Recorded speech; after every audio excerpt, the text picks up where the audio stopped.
नमस्कार. आयच्या हिडोनात तुमकां सगळ्यांक येवकार. अशी गेस्ट आसात आज ताचे कडेन म्हाका दिसता म्हाका विचारपा खातीर खूब प्रश्न आसात आनी गोंयकारांक ताजी उत्तराय जाणून घेवपाची आसतली. BJP विरुद्ध कोण? आनी सद्याक आतां विड्रॉवलाचो प्रोसेस तर सोंपलो, सो जे कोण आसात ते आसात. सो BJP विरुद्ध नक्की कोण? आनी जी आमी स्प्लीट म्हणटात ओपोजिशनाची, ती खरी स्प्लीट जातली? राजकीय पक्ष ती जावची न्ही म्हूण कितें करपाक शकता काय लोकांनी आपल्याक जाय तें करपाचें? आमचे बरोबर आज स्टुडियो भितर आसा गोंय काँग्रेसीचे desk in charge Dinesh Gundu Rao. दिनेशजी, welcome. Let me start with the very basic question that I was referring. After the withdrawals and looking at so many players, how are you visualizing the play field now? See, we are in the final home stretch now. Another 12 days and then there's going to be voting. I think the picture is getting very, very clear now. One is people don't want the BJP. Last time also they had rejected. This time they are further disillusioned and they want to throw out the BJP government. That is point where it's very clear across the state. The second bigger point that has emerged now, if you look at according to my feedback I'm getting from our own party workers and other people, is that it is only the Congress which can form another stable government here. It's got the capacity, the capability, the strength to be able to form a government on its own. So this is the two principal takeaways. And I think there is a lot of enthusiasm and confidence amongst our party workers, party leaders, because of the way we have handled our campaign so far and the way we have gone about doing things. So I see that things are looking very much in our favor and we are the alternative. And I think people are making up their minds now. We want to remove BJP and the alternative for that is the Congress party. I think that is the central message that can be, I think, read into the looking at the present situation. I think the elephant in the room is the split, because there is BJP, then there is Congress, which is contesting 30 plus seats. There is Aam Aadmi Party, which is also contesting 30 plus seats. There is RG, which is contesting 30 plus seats, and there is TMC, MGP, they are also contesting more than 30 seats. Don't you think this is too much overcrowding of the opposition space? See, that is the only factor or the only reason why BJP might think that they may emerge as a large party. Otherwise, if this fracturing of mandate was not there, BJP will be decimated. That is my reading. So they are hoping that this fractured mandate will take place and they will emerge as either the single largest party or they may do well. I don't think they can touch the majority number, absolutely, whatever happens. So they may be thinking on those lines. But at the same time, I think people of Goa also are highly literate. They are aware of the situation. And I think what I'm getting the feedback is that people don't want a fractured mandate. See, voting for other parties like say TMC or RG, I think is going to be of no consequence or no, I would say there's no reason why people should vote for them apart from maybe the few individual leaders, because they're not in a position to even win 1 or 2 MLAs. The AAP party is there, which has done some work, I do admit. But today AAP is not in a position to win more than 2-3 seats. That is my reading. So I think division of the vote is something that is what BJP is hoping is going to happen. But I think people are realizing that voting for AAP is in a way voting for BJP. Because they will not win, but they may see that the Congress doesn't win either. So that I think is running in people's mind now. And that factor I think is going to play out more. And consolidation of the vote is going to take place in favor of the Congress for various reasons, not just because Congress is the alternative, but Congress also is because of the way we've given tickets, the kind of people we've given tickets, the approach that we have had for the election. I think we've given a different version of the Congress to the people. And we've been very clear cut about what we are saying, what we are doing. And I think those factors also are playing up. So all this combination will lead to the consolidation of the vote towards the Congress. And I think we will be able to But it win can in be- a very comfortable way. But it can be argued that you are leaving everything to the wisdom of the people. Of course, election is the wisdom of the people, but there is some strategic maneuvering or some strategic effort for consolidation that probably needs to be done by the principal opposition party, or we can call it the pivot of the opposition. Yeah. Do you think Congress has been unable to do so, or you have been consciously not doing that? Yeah. No, I think, see, people expected that after what happened in the last 4 years, 5 years, that Congress has been weakened very badly. But I think we've shown by doing a few things strategically also, and also principally also, that people who backstabbed us, people who betrayed us, who won on our symbol and switched over to BJP, we will not touch them. We will not take them back. And that has been a clear stand. Many of these backstabbers wanted to come back into the Congress this time, this election. We said no, we can't. There's no question of even talking about it. So we took that decision, which is not an easy decision to take, because they are all of them are still contesting in BJP, and all of them are rich people, powerful people, and well-established people. But we didn't take them. We could have easily taken them. Then we've given tickets to all young people, new people. You see our candidates, party workers, youngsters, good new faces. So in a way, we are trying to clean up the system and saying Goa should take a decision. Goan electorate should take a decision that we're going to throw out these kind of people who use politics for their self-gain. They have no ideology, they have no principles. Any party will do as long as they are in power. Today it could be Congress, tomorrow BJP, tomorrow AAP, TMC, they are ready to go to any party. So we say Goan electorate also should realize, so that is the message that we are giving the Goan people, that we are changing. So you think about that, think about the situation and vote smartly. This is a way to clean up the politics of Goa. So you get young, new people into the assembly. Of course, we have some seniors, not too many, few seniors, but 80% of our candidates are young people. So that's the message we've given. Some people like, Mr. Reginald, who wanted to come back into Congress, we said, no, we won't give you the ticket. Sorry, you've betrayed us. We will not give you. So all these combinations that we have done, I think has shown the people that yes, we have got a certain strategy, we've got a certain game, not just to win election, but also to clean up politics. Goa's politics also requires some churning and some changes. Otherwise, it's the same people in any government trying to rule the roost, using the wealth of this state to enrich themselves. State is going down, the economy is going down, the growth is going down, people are suffering, but these same people, more or less, are interlinked, and they are enjoying the power. So we need to break that, no? So that's the message we're giving the people. Then comes the oath-taking ceremony. Now, usually when we say oath-taking ceremony, we always think of post-election. But this happened pre-election. A pre-election oath-taking ceremony, giving assurances of no mishaps post-election. Yeah, I agree. Some people are mocking it, some people are appreciating it. Why an oath-taking? And okay, is this because there is such a huge trust deficit after what happened post-2017? Yeah, Prabodh, you may think it's dramatic. Yeah. I mean, I think It was indeed. Yeah, it was dramatic. It caught the attention of the nation, Yeah. not only Goa. Yeah. So that was, in a sense, in a way, it caught everyone's eye. But at the same time, like you said, there is a trust deficit. And that is what is the apprehension of the electorate. That people who are getting elected then are defecting. So they're saying, how can we vote for you guys? Because tomorrow you might go back to BJP.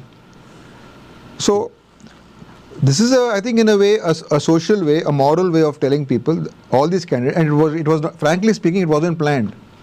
We had no idea. That day we had a meeting of all our 40 MLAs, 37 candidates, and suddenly that in a spur of the moment, because even our candidates are facing this from the electorate. When they go and ask for votes, The voters are asking our own candidates, what's the guarantee you won't switch over? So that is the mindset of the people. So we have to convince them. Genuine question. It's a genuine question which I'm openly admitting. Yeah. So everyone said, we are all one, we are all together, we won't do it. They were all told in the meeting. Then suddenly someone said, let us go and take an oath in front of the temple, Mahalakshmi temple. Then suddenly someone said, okay, we'll go to the church also. So it just happened spontaneously. I think it was a good thing because ultimately we are all people who are bound by something, by religion, by the constitution. We are bound somewhere. So when we openly say it, so it also helps our own self and also to the people that, we are committing ourselves. Because today, why we have to do this is another reason, is that today we have a political party, the BJP, which has got no principles. They are willing to use every trick in the book to form a government. They'll defect, they'll blackmail, they'll threaten, ED, CBI, IT, this, that, money. They are willing to do anything, they're shameless. So we are facing a situation in this country today that we have to protect ourselves. So this is another form of protection, a moral protection. And we will also, even a selection of candidates also has been based on that we've tried to avoid any such people who we think can defect tomorrow. So all those things, and ultimately the people, I hope, will realize that Congress is very serious about this and they will, support us. You are saying that the party has already demonstrated signs of change. Yeah. And people should be receptive about it and believing it also. Yeah, I think people are receptive because after that, whatever that happened, there's been a positive response. People are believing us because people are seeing that we are actually practicing what we are preaching. It's very easy. It would have been very easy for me to take many of these defectors back into the Congress. Easiest decision I could have done. Say, okay, fine, you take a ticket, all are strong men. Okay, let's get elected. But we have to draw the line somewhere, no? How long should we be allowed to be, this kind of politics to run? Today they will do, tomorrow how are we changing? So people are, I think, I'm 100% sure that the faith in the people, I think, has been restored. The doubts have been erased and people are looking at Congress now as the alternative. Let us talk about three significant movements till now in this run-up to the election. Yeah. Let us start with Alex Reginald. Yeah. Alex Reginald being declared as a candidate, then he going to TMC, then he leaving TMC, and then he wanting to come back. How difficult was it to say no? No, for me personally, I didn't have any difficulty in saying no. Because I think he had crossed all limits. Because it was not just betrayal of us. He's betrayed everybody. He's betrayed he's spoken to everybody. And I think, what kind of politics is this? So for me, it was a very easy decision. But politically, we had to think whether giving Reginald back he can win the constituency. He's been an MLA. He's a strong man. All that. He's a face, young face. But I think we would have lost all credibility. If we had given Reginald a seat again, Congress would have lost credibility. And I'm sure even in his constituency, he's lost credibility. So we can't, keep forgiving these kind of things. Once people it's human to err. To err is human. We can forgive. I make mistakes, you make mistakes, that's fine. But if the mistakes if you're a habitual offender, then what do? He goes and meets up, then he comes to us, then he meets BJP in the middle of the night. We forgave him that. Then suddenly he goes to TMC, then suddenly he wants to come back. So I think it's very unfortunate because I had good hopes on Reginald, frankly speaking. I thought he could become a good leader. But I think he is self-destructed. Second important movement is Michael Lobo. Yeah. Michael Lobo from BJP.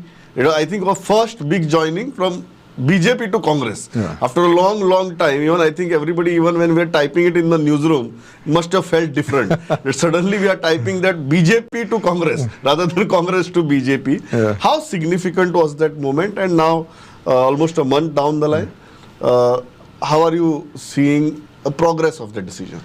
I think it's a very significant moment because Mr. Michael Lobo is a strong person in that area. He himself has won couple of times and he has got influence across the taluk also.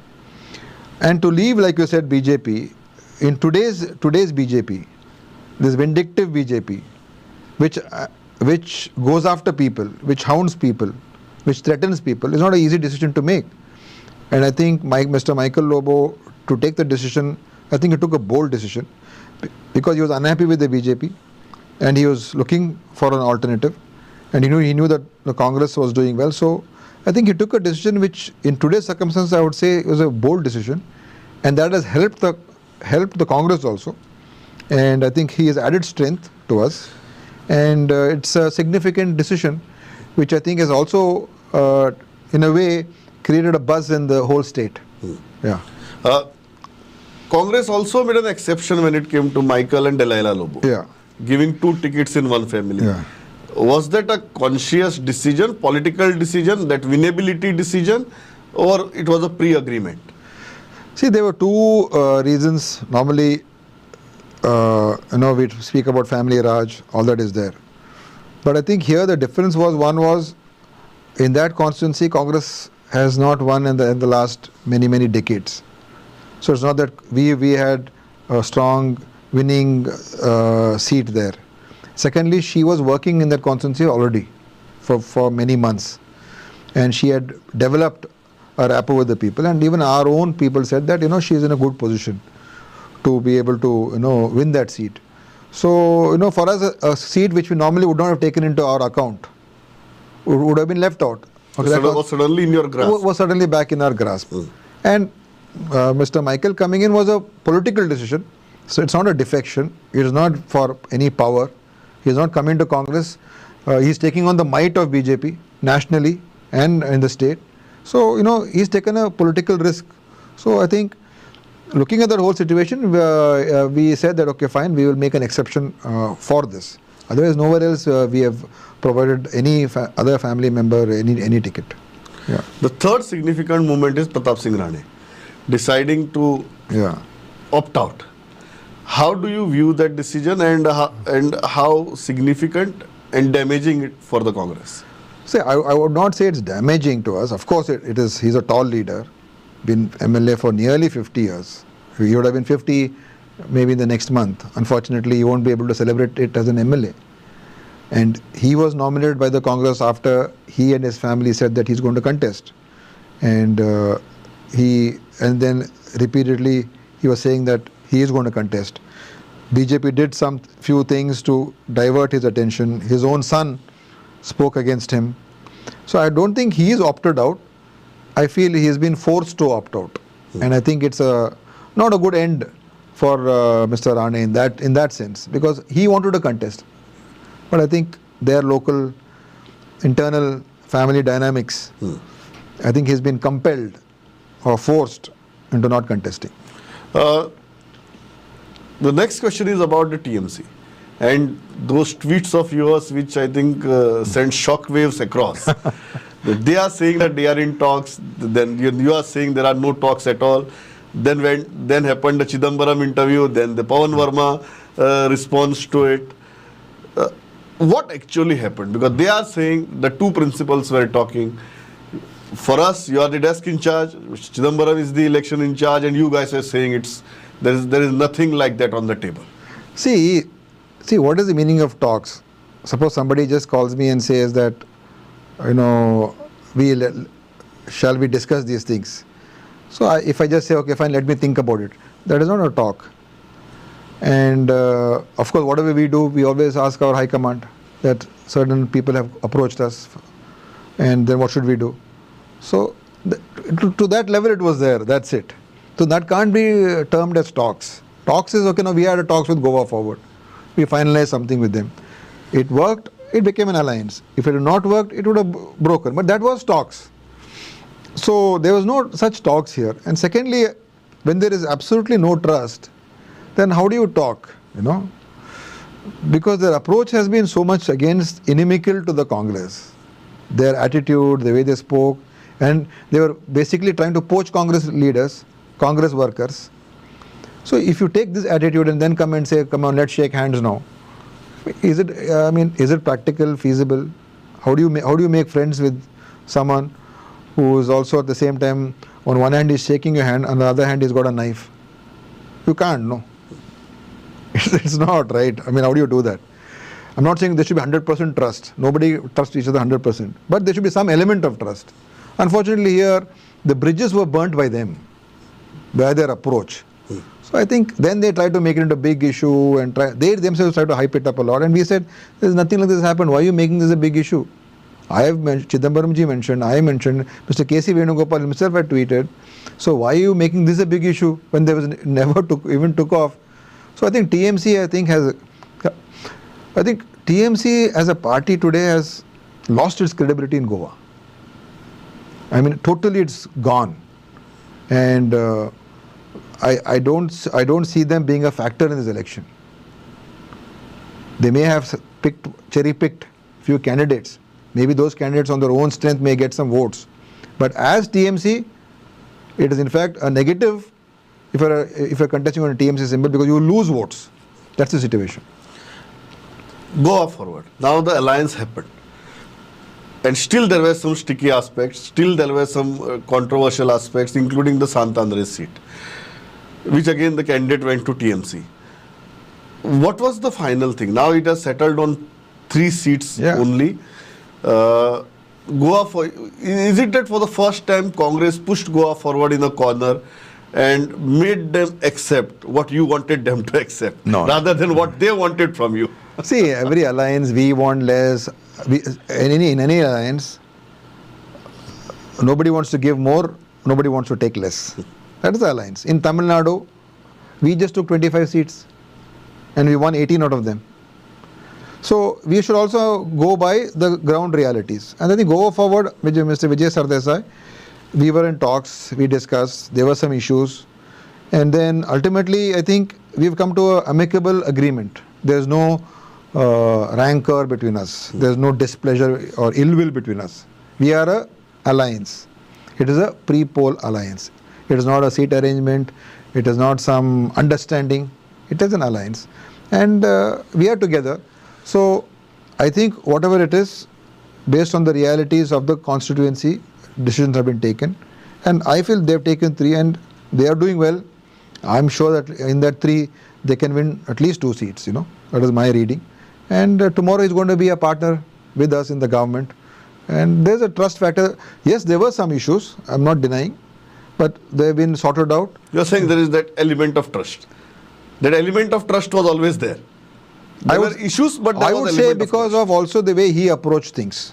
Because he has been very clearly also, since in the last 3 years, been completely attacking the BJP.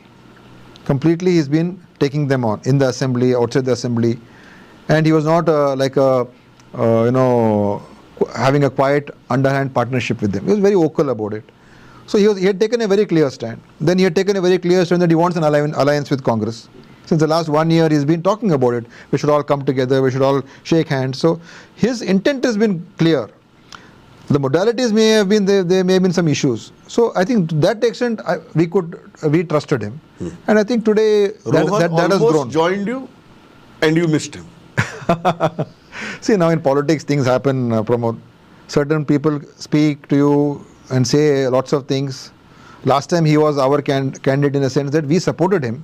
He was an independent supported by the Congress. This time he's played a different game. So good luck to him. That's all I would say. Would you have liked a person like Rohan or a person like Sudhin on your side right now to avoid the fragmentation that we are talking about? No, I'm happy that we are contesting in the 37 seats and Goa Forward 3. We are very happy with that because we have a party workers, party cadre in every constituency. And giving away too many seats would have affected us. And today, by contesting these many seats, we are in a position to win an absolute majority on our own. So we are in fact thinking that we will cross that number 22 mark. That's our calculation. So this will only everybody is fixated on this 22. Till last election, everybody was saying 21 kafi hai. Now everybody is saying 22. 22. Okay, whatever. 22, 23, it's just a number for me. But I'm just saying that we can tell people that we can we can get a majority today.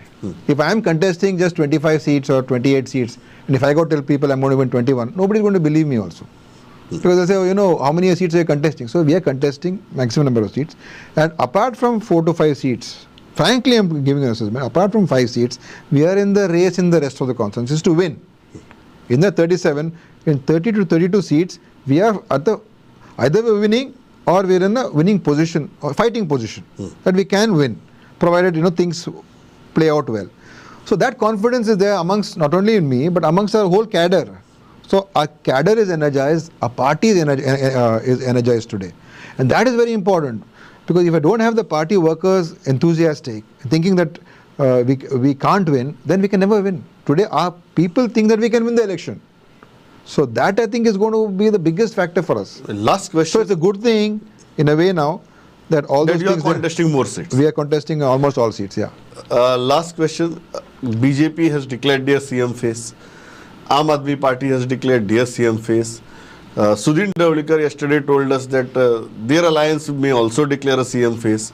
Now, can we expect a CM face from Congress at least in this election? See, TMC declaring a CM face is of no consequence. Aam Aadmi Party has declared a CM face who himself is not going to win. So I don't see what is the story of there. And in BJP, they've declared a CM face, but they have many CM candidates waiting to remove that person. So we have no clue about that. In Congress, I think I would say that we don't need to declare a CM face. Why? Because I think everyone knows who will be the CM if Congress comes to power. There's no issue within the Congress as who has to be the CM, because it's more or less known who will become the CM. So it's not an issue for us. You're saying there is Digambar Kamath, but you don't need to say that it is Digambar Kamath. I'd say we don't have to mention any name, because it's obvious. Goa, I'll tell you, every Goan knows what's happening in Goa. And if we talk about Congress, and if we say who's going to be the CM, he will tell you who's going to be the CM. You're saying it is amply clear. I don't have to tell. You're saying you are not taking the name, but it is amply clear. I think it's amply clear. Everybody knows. Everybody knows. I don't have to mention it. And you know, it's all there. And we are working as a team. And no, there's no dispute on that account at all. Like in BJP, they may have declared him, but I think there are many people who are out to knife him. That's there. Dinesh, while concluding, I can only say that you are one of those very lucky desk in charges who can sit in that chair and say that we don't have a leadership problem anymore. We have never heard any desk in charge say that on the face of the election, as far as Congress is concerned. That could also be because there's been a cleanup job. Yeah. So many people have cleaned Congress up. No, they themselves have, by leaving the Congress, Congress has become cleaned by their actions. You know, it's like a self-cleaning process has taken place. A voluntary cleaning process has taken place. But I know there's a lot of campaigning going on. Still, you accepted our invitation. And very, very frank interview. Pleasure talking to you. Thank you, Pramod. It's always a pleasure to be on your program.